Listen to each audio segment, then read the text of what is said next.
स्कंद पुराण यहाँ तक कहती है कि इस कथा के चरित्र को जो श्रवण कर लेता है उसको 26 एकादशी करना भी नहीं पड़ती। इस एकादशी की केवल ये कथा सुनकर ही वो तर जाता है। बहुत ध्यान से सुनना इसको, कथा तो बड़े भाव से सुन लो इसको, है? बड़े प्रेम से। इसलिए सारी एकादशियों में निर्जला एकादशी की महत्वता शास्त्र प्रमाण करता है महाराज। निर्जला एकादशी का उद्यापन जो करा जाता है, उसका उद्यापन और प्रदोष का जो उद्यापन करा जाता है, इन दोनों का क्रम लगभग एक जैसा ही। तो निर्जला पहुंची है और निर्जला ने जाकर भगवान नारायण से निवेदन करा। भगवान विष्णु ने पूछा, क्या बात है निर्जला, आज तुम खेलती हुई यहां पर आकर खड़ी हो गई, क्या हुआ, क्या है? क्या तुमको गौलोक धाम में आनंद की अनुभूति नहीं हो रही जो तुम बैकुंठ में आई? निर्जला घूमती घूमती भगवान के सम्मुख में पहुंच गई। भगवान ने पूछ रहे हैं, बार बार पूछा, निर्जला हुआ क्या तुमको?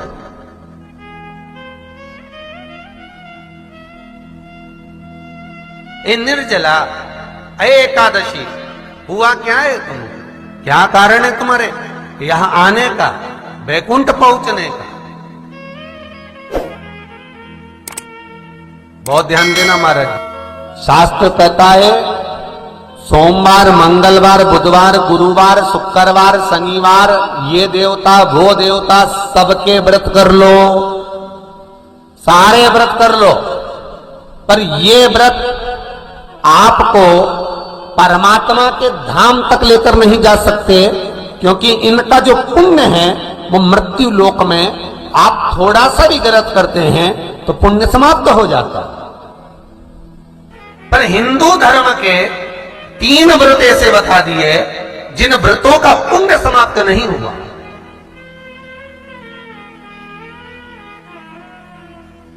हिंदू धर्म के 3 व्रत ऐसे हो गए जिनका पुण्य समाप्त नहीं हुआ महाराज, जिनका पुण्य प्रबलता में बढ़ता गया। पहले नंबर पर एकादशी, दूसरे नंबर पर प्रदोष और तीसरे नंबर पर शिवरात्रि। एकादशी भी 26 है तो प्रदोष भी जम के बोलते जाओ 26 है। शिवरात्रि केवल 12, केवल 12,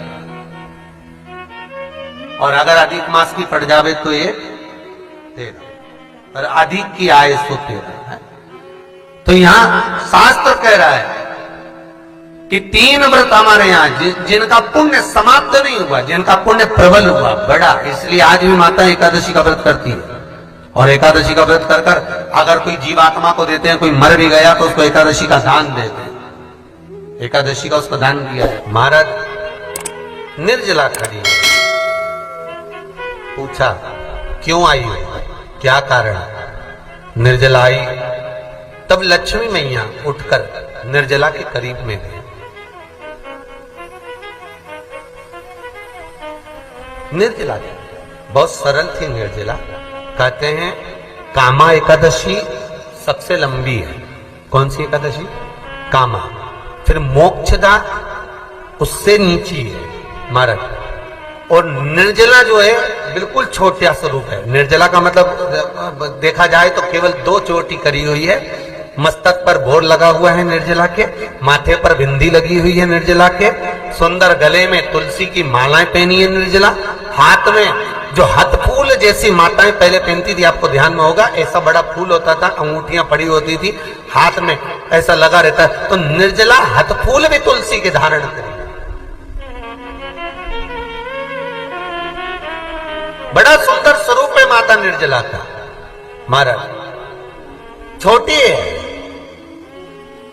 तो माता लक्ष्मी उनके पास में गई और निर्जला से जाकर पूछा, निर्जला तेरे आने का कारण क्या है, तू बता। नारायण आपसे पूछ रहे हैं कि क्यों आई हो, किस लिए आई हो, क्या है तुम्हारे आने का कारण? निर्जला ने कहा, मेरी विनती केवल इतनी सी है मां कि मैं ये चाहती हूं कि मैं जीव के प्राण छूटने के बाद उसके प्राणों को जिस समय मैं लेकर जीवात्मा के प्राणों को परमात्मा तक भेजूं, बैकुंठ तक भेजूं, गौलोक धाम तक भेजूं, उस बीच में मुझे ले जाते समय कई नरक भी बीच में पड़ेंगे, कई स्थान ऐसे बैतरणी आदि के स्थान बीच में आएंगे, तो वो स्थान में मुझे रोका ना जाए, मैं सीधे भगवान के धाम पहुंच जाऊं। ऐसी कृपा, ऐसी दया।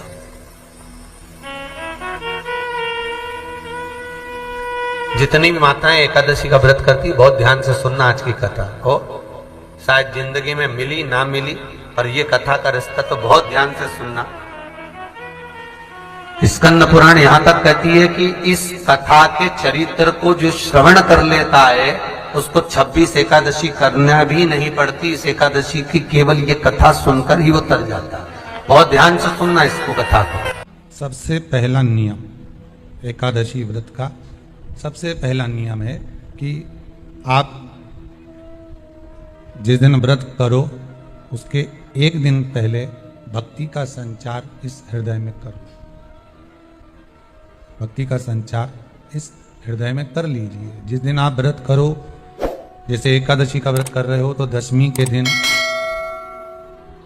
शाम का समय जब आवे, रात्रि जब होने लगे, शाम का समय आवे और रात्रि का आप जब भोजन ग्रहण करो, तो उस भोजन में कोई ऐसा पदार्थ ग्रहण मत करिए जिस पदार्थ के कारण आपकी एकादशी बिगड़ जाए।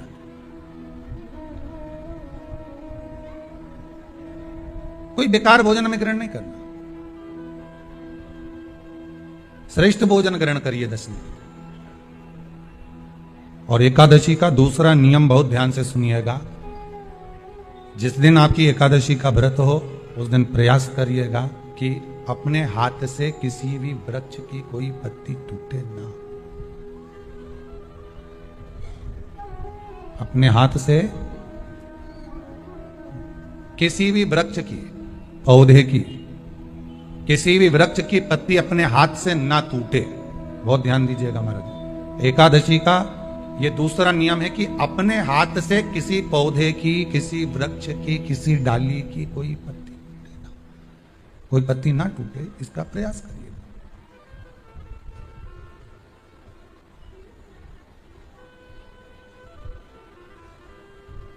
कितना सुंदर व्याख्यान कहा है, कितना सुंदर वर्णन है महाराज, कि मात्र एकादशी का व्रत कर लेने पर, मात्र एकादशी का व्रत कर लेने पर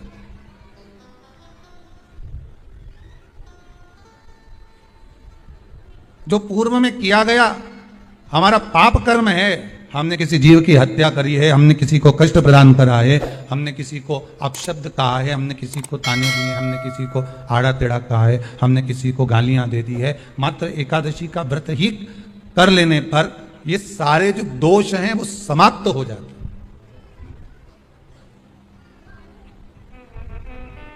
सारे दोष हमारे समाप्ति पर आ जाते हैं।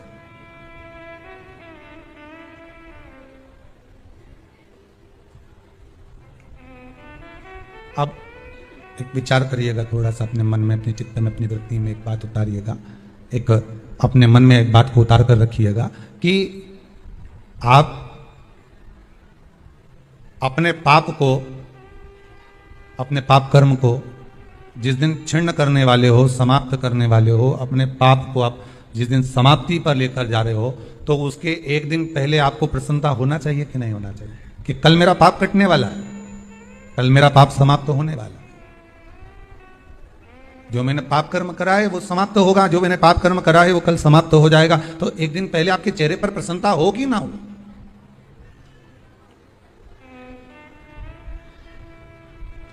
और चेहरे पर वो प्रसन्नता आपके आना चाहिए कि कल मेरा एकादशी का व्रत है, आज दशमी है, कल एकादशी का व्रत है, तो कल मेरी जब एकादशी का व्रत रहेगा तो मेरा ना जाने कितना कितना पाप, कितना असत्य, कितना झूठ, कितना प्रपंच वो समाप्त हो जाएगा। इसमें मुझे प्रसन्नता हो, इसमें मुझे आनंद था।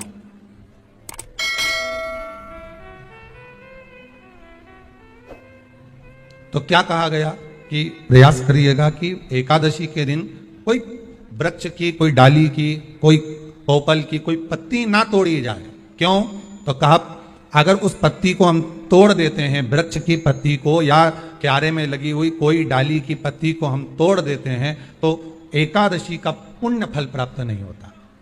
एकादशी का कोई फल हमारे खाते में नहीं जाता, पुण्य फल प्राप्त। अब फिर भले तुम चाहे तुमने मोरधन खाया हो, चाहे तुमने फिर चिप्स खाई हो, चाहे तुमने फिर व्रत का कितना ही सामान खा गए और तुमने सोचा कि आज मेरी एकादशी है, तो फिर उसका कोई फल प्राप्त नहीं, उसका कोई सुख प्राप्त नहीं आपको।